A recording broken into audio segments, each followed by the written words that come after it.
Hello everybody, नमस्कार। उम्मीद है आप सब अच्छे होंगे। आज है 11th ऑफ अप्रैल यानी कि मंडे, और आज हम बात करेंगे द हिंदू एडिटोरियल एनालिसिस की, जहां आज एक बहुत ही रेलेवेंट आर्टिकल आया है इंडिया के रूल्स के पर्सपेक्टिव। ठीक है, यहाँ पे जो ऑथर हैं वो ये कह रहे हैं कि भाई इंडिया कैसे इस डिसऑर्डर्ड वर्ल्ड को, अनऑर्गेनाइज्ड वर्ल्ड को, अनडेमोक्रेटिक वर्ल्ड को कैसे वो स्ट्रीमलाइन कर सकता है, कैसे वो एक डेमोक्रेटिक स्टेट बना सकता है, कैसे उसको एक नया शेप दे सकता है। राइट, सो ये थोड़ा सा इंपॉर्टेंट है क्योंकि इंटरनेशनल रिलेशन में, हमारे आईआर में इसका रेलेवेंस बहुत है। इनफैक्ट हम मेंस में जो आंसर है उसमें जो कुछ वे फॉरवर्ड्स होते हैं, जो सजेशंस होते हैं, जो की टेकअवेज होते हैं, इंडिया का जो स्टैंड है वो उनमें उसको लिखने के लिए you can find a good material, good content from here. So I will explain you, just hold for couple of minutes and I will explain you everything in detail. Okay, it's very good article and then we will talk about care economy. Okay, so I will not ask you to write, but I will give a question. Okay, और यहीं पे हम solve करेंगे कि mains का answer कैसे लिखेंगे। ठीक है, चलो आगे बढ़ते हैं। ये है हमारा टू डू लिस्ट, और टाइम टेबल सीरीज की वीडियोस आप जरूर देखिए, देख रहे होंगे आप। ऑलराइट, और YouTube live tomorrow, as I promised that I am coming. This is the thing about YouTube Live, that UPSC 2023 timetable and time management. What is a 24/7 method? So this is all. We are coming live tomorrow, Tuesday, around 6 p.m. That I will tell you guys. ठीक है, so stay tuned, active रहिएगा, हम link share कर देंगे आपको। Okay, last, join our community space for daily free discussion and daily challenges. There has been several aspirants, they have already joined. In case you have not joined, please description box में link दिया हुआ है, आप उसको join करिए and then start discussing your daily challenges, right? Simultaneously जो हम बात करते हैं अपनी 1-to-1 mentorship की, most of you have already filled the form, but there is another form, mentorship form. In case you haven't filled it, in case you have not received a call from our end, I would sincerely request you to please fill the mentorship form, 1-to-1 mentorship form, कि कब, क्या, कैसे, कहाँ से पढ़ें। Right, आपको पढ़ना है, आप, हमें पूरा ट्रस्ट है कि आप पढ़ सकते हैं, आपको पढ़ने आता है, आपको समझ भी आता है, लेकिन हम बता देंगे आपको कि आप क्या पढ़ें, क्या ना पढ़ें, कहाँ से पढ़ें, ये सारी चीज़ें। राइट, ये हमारे कुछ लास्ट वीक के कुछ ये सारे प्रोग्राम्स हैं। आई एम श्योर आपने देखे होंगे, आपने लाइक सब्सक्राइब भी किया होगा। जिन्होंने नहीं किया है, आई वुड रिक्वेस्ट यू कि इसको बेल आइकन को दबा दीजिए, सब्सक्राइब कर लीजिए, so that you get a daily notification and updates. Okay, चलिए आगे बढ़ते हैं। हमारा आज का टॉपिक है India's role in disordered world. New Delhi can play an important role in shaping more democratic world order. ठीक है, अच्छा आर्टिकल है, समझिएगा ध्यान से। ठीक है, सो हुआ क्या, बात क्या आ रही है, मुद्दा यहां पर यह है कि जितने भी G20 हमारे कंट्रीज हैं, राइट, G20 कंट्रीज ने यह फैसला किया है कि भाई रशिया को, क्योंकि रशिया की जो हरकत है, जो सिचुएशन है, यूक्रेन पे जो अटैक किया है, जो बात नहीं मान रही है रशिया, उसके वजह से जो वेस्टर्न कंट्रीज हैं, ये सारे जो वेस्टर्न कंट्रीज हैं, वो ये चाहते हैं कि भाई रशिया G20 से हट जाए, निकल जाए। चाइना ऑलरेडी अपोज कर रहा है वेस्टर्न कंट्रीज का ये फैसला। अब देखते हैं इंडिया क्या स्टैंड लेता है, क्योंकि इंडिया December 1 यानी कि G20 की समिट होने वाली है और इंडिया उसको चेयर करेगा। And what should India stand for? So here I would request you guys, अगर आप कमेंट करके हमें बता सकते हैं कि इंडिया के पास क्या सुझाव हो सकता है, what India can do, what would be the India stand there, that would be really great. और ये हमारा एक वे फॉरवर्ड भी हो सकता है। Right, so moving on to the article कि व्हाट इज ऑल अबाउट। ठीक है, so basically the institution of global governance have failed to unite the world, right? Summits after summits होते रहते हैं, कभी G20, कभी G7, कभी G5, कभी क्वाड, कभी कई सारे समिट्स होते रहते हैं, लेकिन हम लोगों ने कभी इस समिट्स ने कभी एक डेमोक्रेटिक इंस्टीट्यूशन को इंस्टीट्यूशनलाइज नहीं किया है। Right, of course in the world there are many ideologies, many type of kind of governments, communism, socialism, democratic, capitalism, there are so many, right? कहीं पे autocracy है, कहीं पे authoritarianism है, राइट। सो इन सिचुएशन में जब इतना माहौल गर्म है, समिट आफ्टर समिट हुए जा रहे हैं, ग्लोबल क्लाइमेट क्राइसिस का ऑलरेडी प्रेशर है हमारे सर पे कि भाई हमें तो यूनाइट होके पहले तो नेचर के बारे में सोचना चाहिए। फिर कोविड-19 जब कि इतना बड़ा पैंडेमिक और greatest disaster of 21st century in the mankind India's history, I mean world's history, ये हुआ है जब सबको साथ में मिलके सोचना समझना चाहिए। तब आज की जो सिचुएशन है, जो वर्ल्ड डिवाइड हो रहा है, वेस्टर्न कंट्रीज उधर हैं, ईस्टर्न कंट्रीज उधर हैं, रशिया अलग, चाइना अलग, इंडिया का अपना अलग स्टैंड दिख रहा है, तो ये एक बहुत बड़ा कंसर्न है।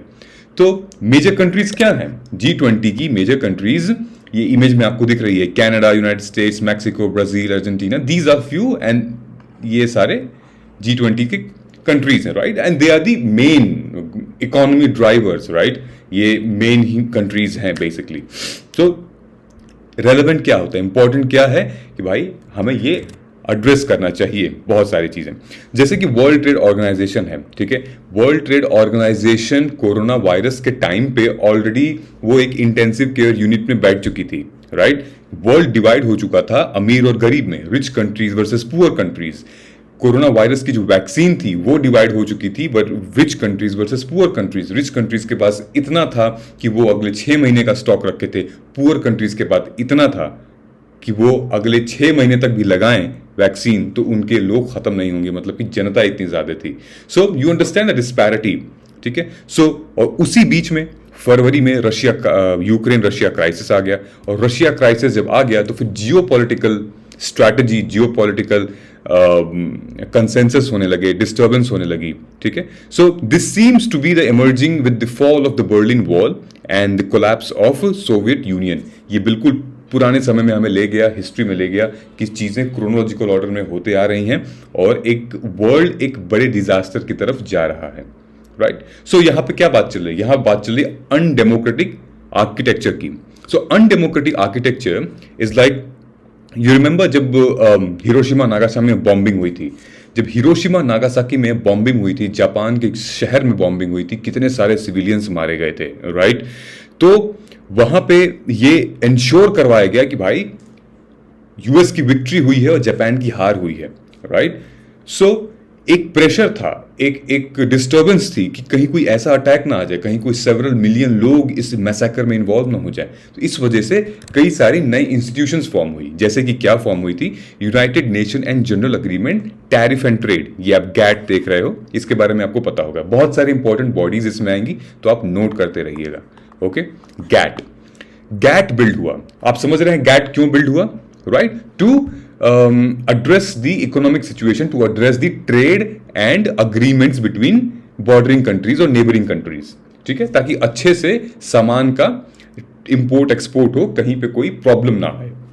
उसके बाद क्या, World Bank and International Monetary Fund, इन तीनों लोगों का, इन तीनों बॉडीज का, IMF का स्टैब्लिशमेंट हुआ जैसे ही ये बॉम्बिंग वगैरह खत्म हुई थी, पीस हुआ था, सब 1945 के बाद हुआ था, ठीक है। क्यों हुआ था? To build the economies of all the countries and eliminate poverty, गरीबी हटाने के लिए, और एक आर्थिक उस पर्टिकुलर समाज की सोसाइटी की इनफैक्ट पूरे कंट्री की एक इकोनॉमी, आर्थिक स्थिति ठीक करने के लिए। कुछ कंट्रीज कोलोनियलिज्म से जूझ रही थी, कुछ कंट्रीज वॉर से जूझ रही थी, कुछ कंट्रीज स्ट्रांग पॉपुलर थी, लेकिन वो इतना ज्यादा मिलिट्री, इतना ज्यादा एक्सपेंस यूज कर चुकी थी कि उनकी इकोनॉमी और उनकी जो डिस्ट्रीब्यूशन कैपेसिटी है वो कम हो गई थी, right. So the victor retained the veto power, जो जीत चुके थे उस टाइम पे उन्होंने वीटो पावर रिटेन किया। कौन? यूएस, रशिया, यूके, चाइना, ठीक है, EU, ये लोगों ने वीटो पावर को रिटेल किया। कहां पे? UNSC, United nation security council पे, ये भी वहां पे फॉर्म हुआ था। सो और UNSC का क्या रोल था? Which determine the force can be used in world in order, world peace के लिए। UNSC का क्या रोल था?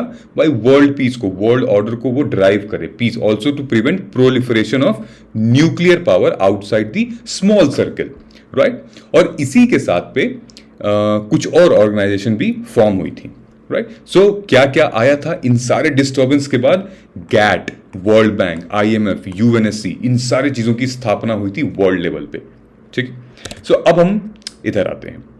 सो basically UN General Assembly meets every year, ठीक है। लगभग 193 नेशनल्स हैं अभी यूएनएससी में, and it passes many resolutions to address the global problem, जैसे कि क्लाइमेट चेंज हो गया, टेररिज्म हो गया, पॉवर्टी हो गया, वुमेन इश्यूज हो गया, हंगर हो गया, डेमोक्रेसी भी हो गई उसमें से। तो बहुत सारी ऐसी रेजोल्यूशंस हैं जो यूएनएससी पास करती है, और 193 जो कंट्रीज है वो उनको भाई उससे सहमत होती है, असहमत होती है, राइट। सो यहां पे क्या है, the might is right, member of the Security Council retain right to deny the democratic will of assembly when it does not suit them. किसी भी कंट्री का जो उसका डेमोक्रेटिक स्ट्रक्चर है, अगर वो यूएनएससी को पसंद नहीं आएगा तो यूएनएससी उसको क्या करेगा, वो डिनाई कर देगा, ठीक है। If the leader of any member of a country overrules the resolution of the parliament, he would be branded as undemocratic dictator.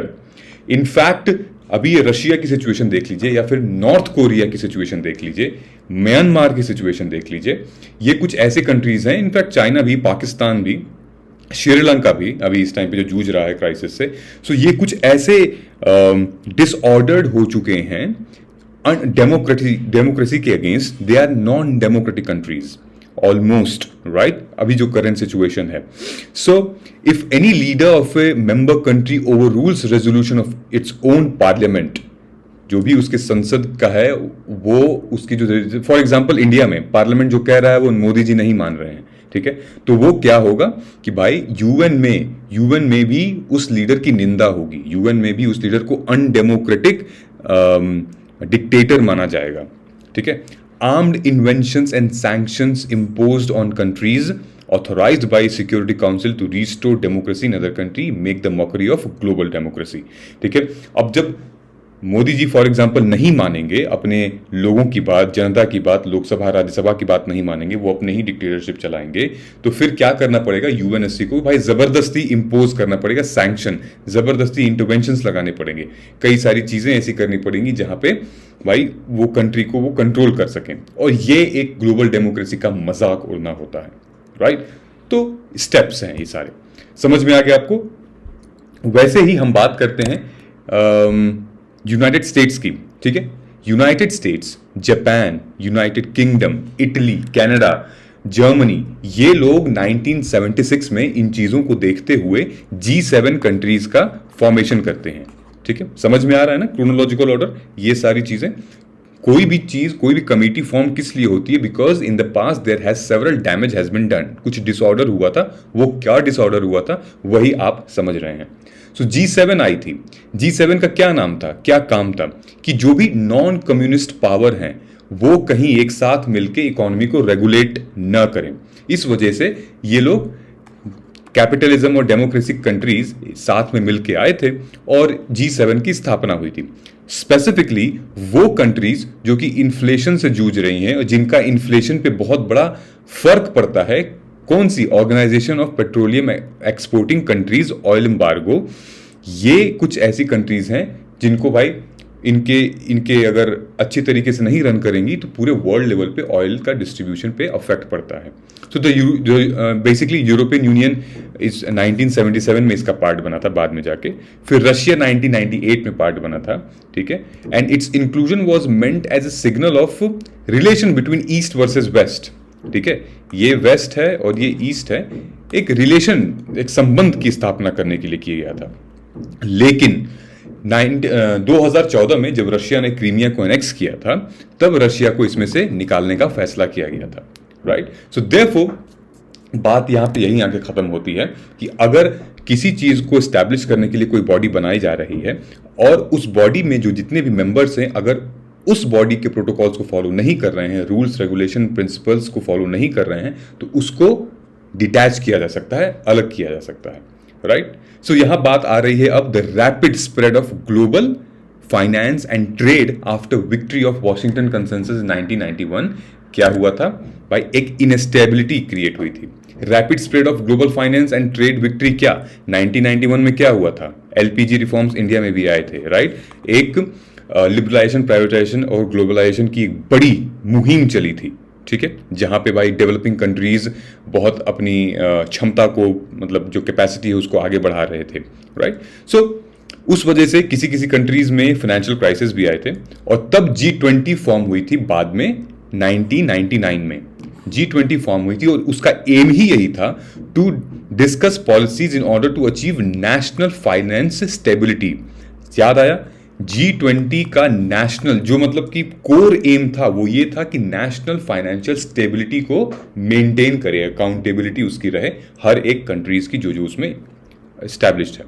Russia and China are a members. अब क्या हुआ है कि इस डिस्टर्ब्ड वर्ल्ड ऑर्डर में, ठीक है, जहां पे रशिया की वजह से सारे कंट्रीज में एक फाइनेंशियल इंस्टेबिलिटी हो गई है, तो अब ये चाह रहे हैं कि भाई G20 कंट्री में से अब रशिया हट जाए। तो अब चाइना उसको सपोर्ट कर रहा है, रशिया को। चाइना अगेंस्ट है वेस्ट कंट्रीज के इस डिसीजन को, और यही चीज 2022 दिसंबर में इंडिया एड्रेस करने वाला है। तो इंडिया का क्या स्टैंड होगा? Meanwhile, India is being hectored by officials from the US and the UK to support the sanction on Russia. India के ऊपर प्रेशर आ रहा है कि भाई जो रशिया के ऊपर सैंक्शन लगाए गए हैं, इकोनॉमिक सैंक्शन लगाए गए हैं, उन पे सपोर्ट करो। लेकिन इंडिया अपनी non alignment movement, Panchsheel policy, वसुधैव कुटुंबकम की पॉलिसी से अभी फॉलो कर रहा है, ठीक है, न्यूट्रलिटी पॉलिसी फॉलो कर रहा है। अच्छा, दूसरा हम आते हैं, inequalities has only risen. Inequalities की बात करते हैं। See the belief that unfettered flow of finance and trade across national borders, ये है कि भाई लिफ्ट करेगी पॉवर्टी को, ठीक है। अगर हम बैरियर्स नहीं रखेंगे, अगर हम रेगुलेशंस अच्छे से रखेंगे, तो अब जितनी भी रिच कंट्रीज हैं, जितनी पुअर कंट्रीज हैं, उनके बीच में रिसोर्स डिस्ट्रीब्यूशन अच्छा होगा, ठीक है। लेकिन जितना हम कानून लगाएंगे, जितने हम बॉर्डर रिस्ट्रिक्शंस लगाएंगे, जितना हम राजनीति करेंगे, स्ट्रेटेजिक पार्टनर रिलेशन को मेंटेन नहीं करेंगे, उतना ही ज्यादा प्रॉब्लम होगी उन कंट्रीज के लिए कि भाई जो पुअर कंट्रीज हैं, ठीक है। So basically inequalities have increased within countries and among them to.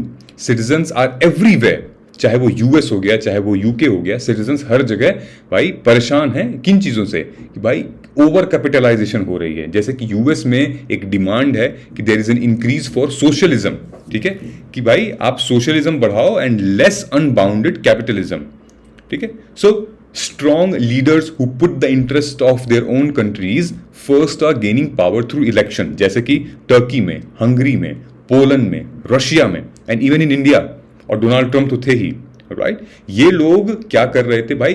Capitalism, unbounded capitalism को प्रमोट कर रहे थे या कर रहे हैं। लेकिन इन्हीं लोगों की जो जनता है, चाहे वो भारत हो गई, चाहे हंगरी, पोलैंड या डोनाल्ड ट्रंप हो गए, इन लोगों की जनता ये कह रही है कि आप इसको कम करिए। अनबाउंडेड जो कैपिटलिज्म है, जो बिल्कुल ही तेजी से बढ़ रहा है प्रॉपर्टी को लेके, उसको आप कम करके सोसाइटी के बारे में सोचिए, सोशलिज्म के बारे में सोचिए, समाजवाद के बारे में सोचिए, पॉवर्टी के बारे में सोचिए, राइट। सो यहां पे बात आती है किन चीजों की? यहां पे बात आती है फ्री मार्केट कैपिटलिज्म की। सो यहां आप देख सकते हो new institution, inequalities already Ryzen, free market. अब हम समझेंगे यहां पे आइडियोलॉजी, यानी कि कैपिटलिज्म और किस चीज की? डेमोक्रेसी की। So free market capitalism is not ideologically compatible to genuine democracy, ठीक है।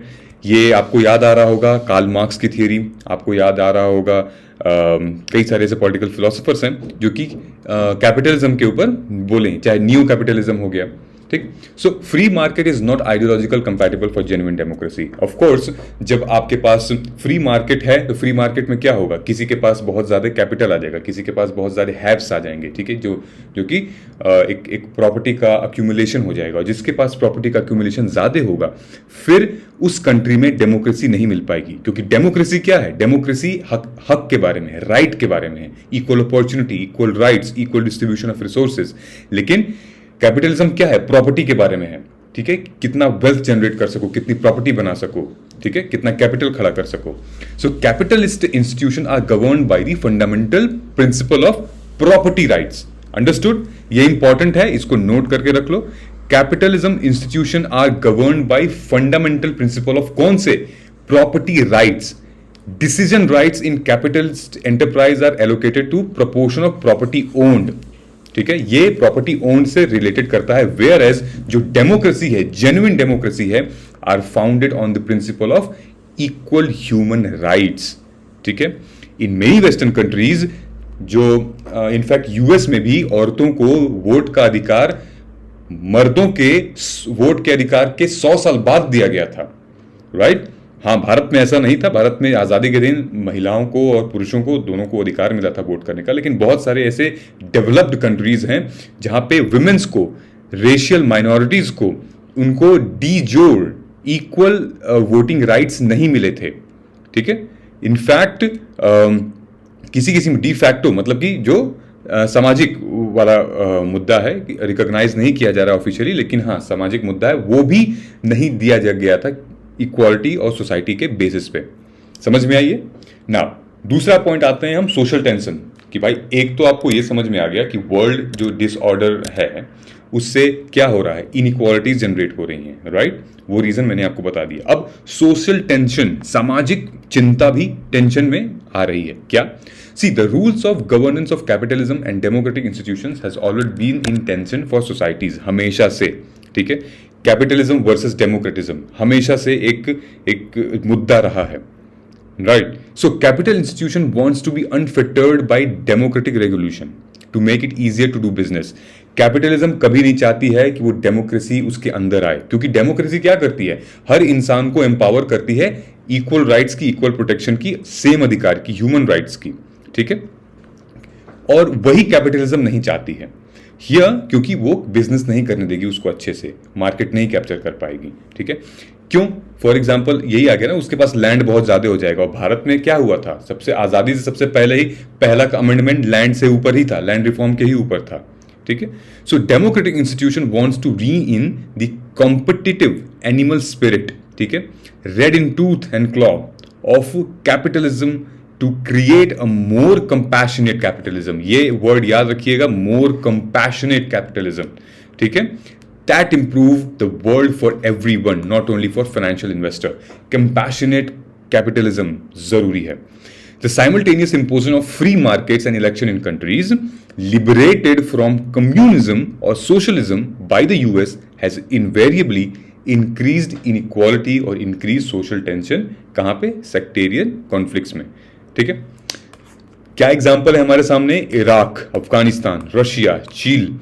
These are one of the greatest example कि भाई जहां पे हम शोकेश करते हैं कि this is the liberal capitalism, right. When social tension increases too much, election often produce populist socialist such as Hugo Chavez of Venezuela, capitalist autocrat such as Vladimir Putin in Russia.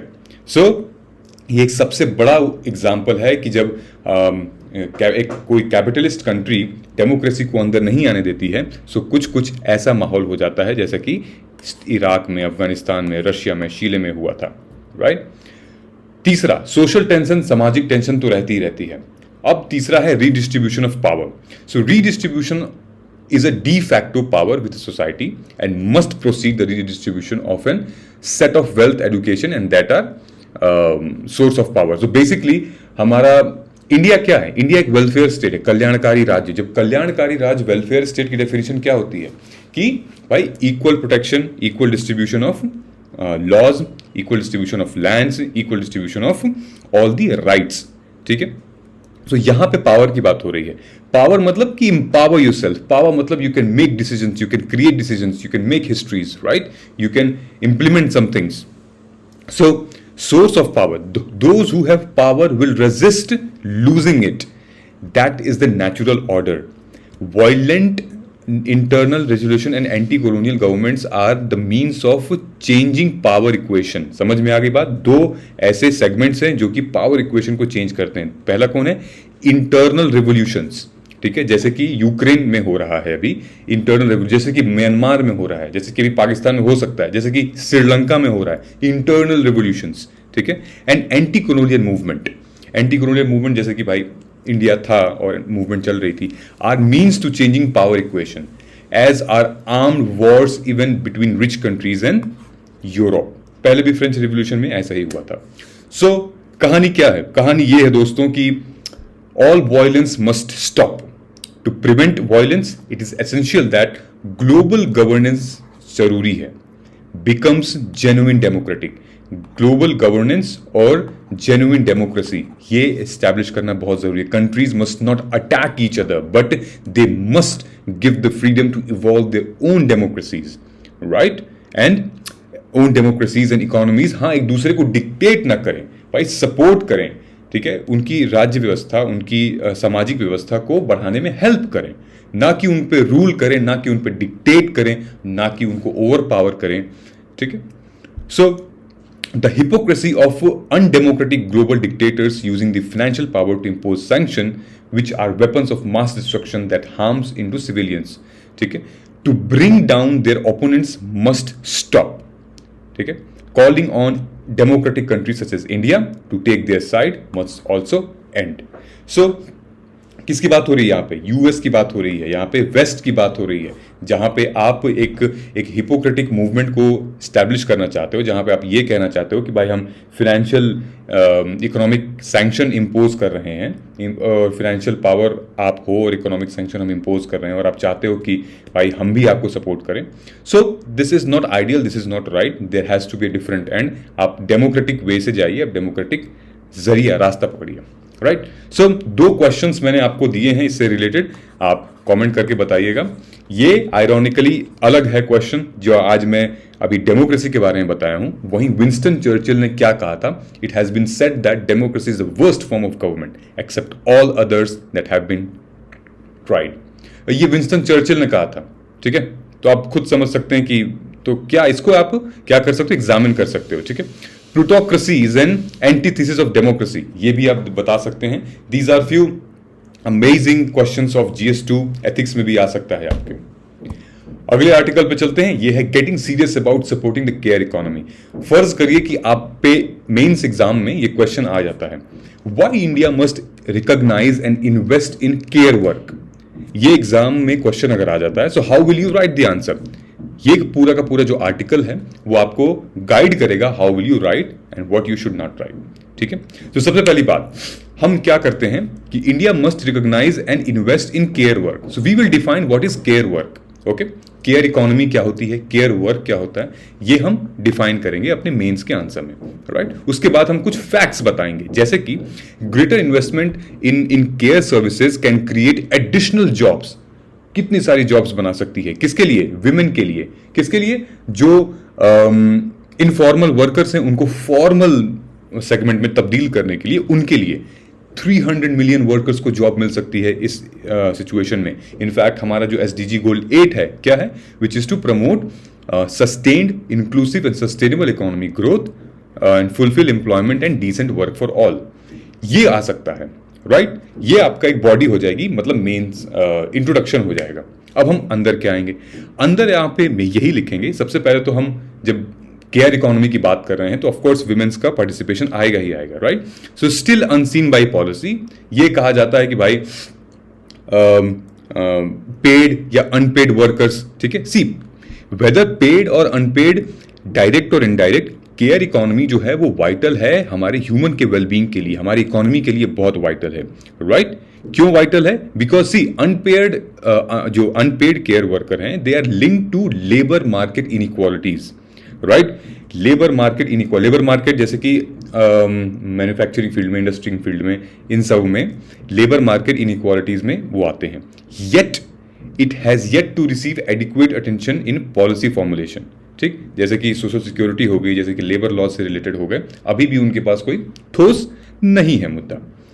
Paid care workers such as domestic workers, जैसे आंगनवाड़ी हो गए, जैसे कि कुडुम्बश्री केरला में है, ठीक है। ये लोग वर्कर्स जो हैं also struggle to access right and entitlements as worker. इनकी खुद की प्रॉब्लम देखो, 2 साइड, हर एक सिक्के के 2 पहलू होते हैं। आप ये बता सकते हो कि हमारे कंट्री में अभी ये सिचुएशन है, मतलब इन लोगों को चाहिए, आंगनवाड़ी वर्कर्स चाहिए, हमें वुमेन का पार्टिसिपेशन चाहिए, लेकिन जो ऑलरेडी है उसमें भी बहुत सारे चैलेंजेस हैं। जैसे कि आंगनवाड़ी वर्कर्स के बारे में बात कर रहे हैं, लो पे, ठीक है, और इनकम जॉब सेटिस्फैक्शन नहीं है, बहुत ज़्यादा काम करना पड़ता है, सिक्योरिटी नहीं है, और एक रोड मैप नहीं है कि उसको हम कैसे बड़ा इंप्लीमेंट कर सकें। They are certain things. दूसरी इंपॉर्टेंट चीज़ यहाँ पे आती है कि the importance of care work is now widely acknowledged by हुम?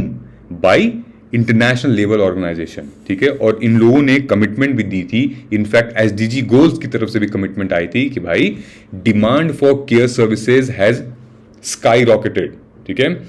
कहा जा रहा है कि the investment in the care economy has not matched the pace. Bharat में सिर्फ 1% स्पेंड होता है, ओनली 1% केयर इकोनॉमी पे, ठीक है। So this year commemorate International Women's Day के दिन आईएलओ ने ये कहा था कि भाई इस बार की जो रिपोर्ट है वो टाइटल्ड होगी care at work, investing in care leave services for more gender equal words toward work. ये आप ध्यान रखिएगा, इसको आप लिख सकते हैं कि आईएलओ की क्या थीम थी केयर इकोनॉमी से, तो आप अपने आंसर में मेंशन कर सकते हैं ये, right.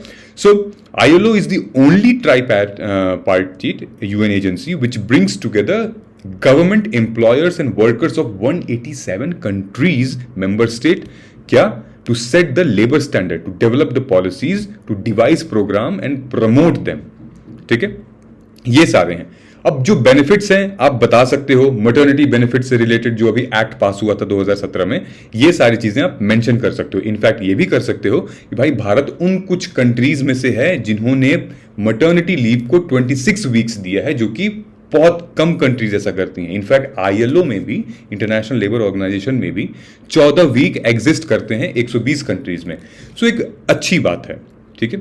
While India has a long history of mandating provisions of बहुत सारे लोग ऐसे फैक्ट्रीज में काम करते हैं, बहुत सारे लोग ऐसे मतलब ऑफ साइट काम करते हैं, उन लोगों के लिए भी बनाना बहुत ज़रूरी है, मतलब चाइल्ड केयर और मैटरनिटी लीव बनाना बहुत ज़रूरी है, ठीक है। बहुत तो ऐसे इंस्टीट्यूशंस हैं जहाँ ये लोग काम करते हैं, वहीं बगल में एक ऐसी बॉडी खड़ा कर दें या एक ऐसा सेटअप कर दें ताकि बीच बीच में लोग जाके अपने बच्चों को मतलब मैटरनिटी लीव्स जो भी हैं वो फीड करा सकें, खेल सकें, उनका ध्यान रख सकें और फिर आके यहाँ काम कर सकें, right. So there is a scope of availability, accessibility, affordability and quality, ठीक है।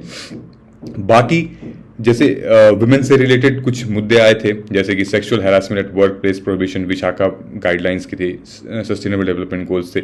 ये मेन बॉडी है दोस्तों। बॉडी में आप फैक्ट्स लिखोगे, ठीक है।